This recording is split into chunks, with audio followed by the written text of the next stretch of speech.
Well, welcome back, gamers. Enforcer 5150 here, and we are going to do some benchmarks for the i9 9900K with the RTX 2080. But first, we also want to talk about the DirectX 12 issue. So there's been a lot of problems and stuff like that reported for DirectX 12 and the Division 2.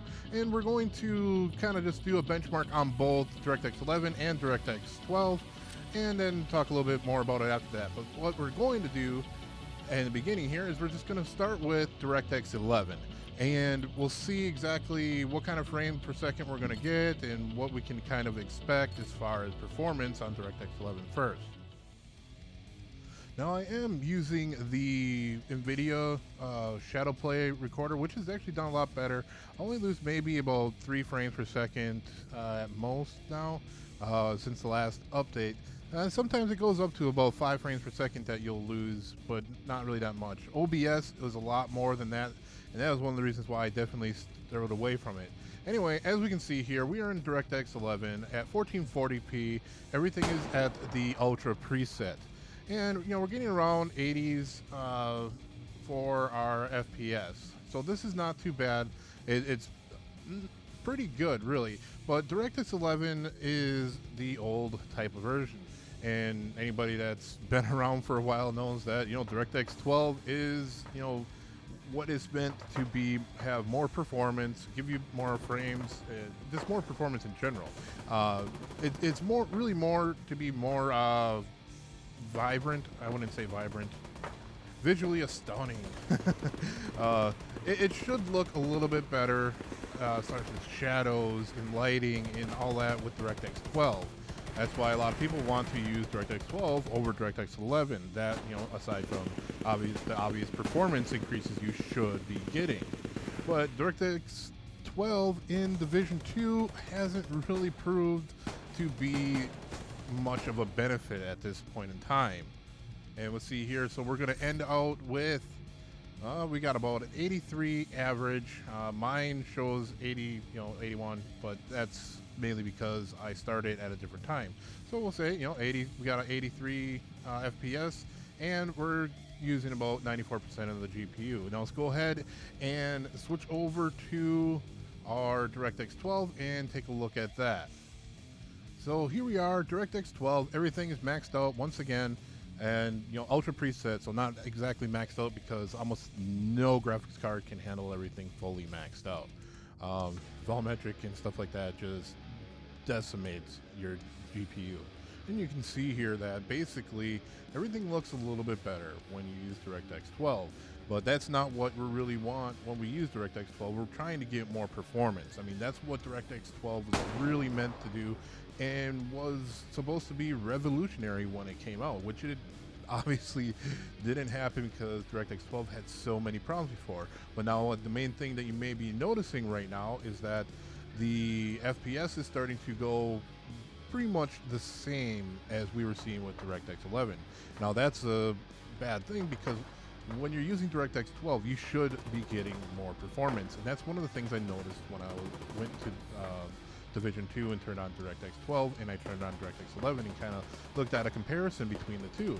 We really didn't see as much as we really wanted to, and like you normally want to see about 10 frames per second more, at kind of a minimum of 10 frames per second more when you're going to the new ones. And as you can see here, our average is still, in the 80s, around the same, about 5 frames per second. We'll see at the end here.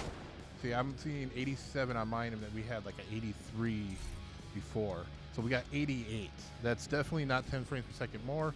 Even though I'm using the shadow renderer, it still, takes a little bit of the FPS, but I use the shadow or shadow play to record on both of these. But you can see the score is definitely higher.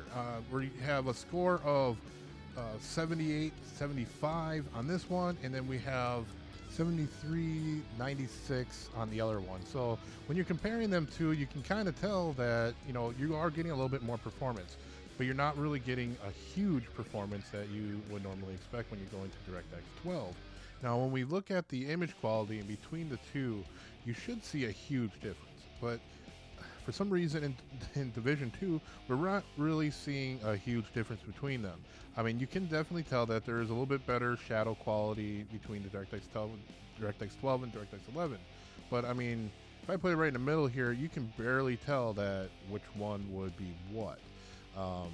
And there should be a bit more of a defining, factor here when you're using DirectX 12.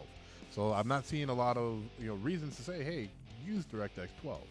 Now let's go ahead and address that nasty old elephant in the room.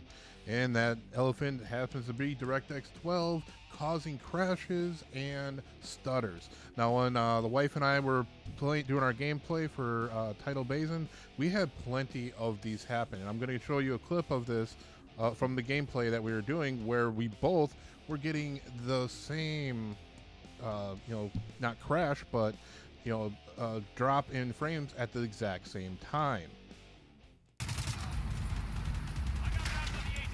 That is interesting. Oh, leg spike. Okay. I found a 55. What was your low? 40. That is interesting. Oh, leg spike. Okay. I found a 55. What was your low? 40. So as you can see there, that we're both running just fine and everything was smooth and getting decent frames per second in 1440p, but then all of a sudden she got what was it, 55 frames per second, or I got 55 frames per second on mine, which was the second one, and she went all the way down to 40 frames per second on hers. And both of these, I mean, they kind of run a little bit equal. The i9 obviously runs a little bit faster as far as frames per second go, but as you can tell, in each one of the gameplays, that it's basically just a problem with DirectX and the actual game that's going, because it's happening at the exact same time. That's the most peculiar part, is that it's happening the same time for both of us, and every time that it happens, it is both of us that it happens to. It's not just me or just her. There's been a few times very intermittently that it was just one of us that had the problem. So that's all we're going to do for this video. I do plan on doing another benchmark on the Ryzen 7 2700X computer as well, so that we have the data for that, and maybe we'll do a little bit of comparison between each one of the CPUs as well with each one of the cards. Who knows? You never know. Anyway, I also want to mention that I am now on Instagram as well as Twitter. If you haven't seen me on Twitter yet, it's Enforcer5151, and on Instagram you can catch me at Enforcer5150 Gaming. I do like to just post some updates and stuff like that, so if you are interested in hardware and everything else, I usually post just hardware. So anyway, this weekend, if AMD doesn't decide to put out the 300 series CPU, I will likely be getting the RTX 2080 Ti, and we'll do some benchmarks and stuff like that. And if you are following me on Twitter or Instagram, you'll be the first one to see when I'm going to start unboxing those and everything else, and when I actually get it.